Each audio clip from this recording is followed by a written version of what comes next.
లేదు కమల, తల తిరిగేసింది. ఎంత ట్రై చేస్తున్నా నిలబడడానికి కూర్చోడానికి కావట్లేదు. ఏం గిరిజక్క, ఏమైంది అంతలా? ఏం ఆలోచిస్తున్నావు? అంత పరధ్యానంలో ఉన్నావు. ఏం జరిగింది అసలు?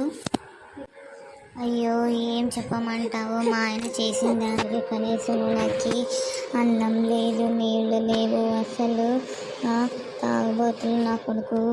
పొద్దున్నుంచి తాగి వస్తాడే కానీ 1 కేజీ బియ్యం పట్టుక. తాగుబోతులు నా కొడుకు 1 కేజీ బియ్యం తీసుకొని రమ్మన్నా కూడా వస్తలేదు. ఏం చేయమంటావు? ఇంట్లో చూస్తే ఏమే కానీ లేవు. అయ్యో అవునా గిరిజక్క, లేకపోతే మా ఇంటికి వస్తావా? ఎందుకు, నేను ఏదైనా తెచ్చేయాలనా? ఏం వద్దు కమల, అట్లేం లేదు. నాకేం ఎక్కువ ఆకలేం కూడా కావట్లేదు. ఏదో కొంచెము నీరసంగా ఉంది, అందుకు తల తిరిగి పడిపోయేదాన్ని, అంతేగాని ఇంకేమే కానీ లేదు. సరేలే.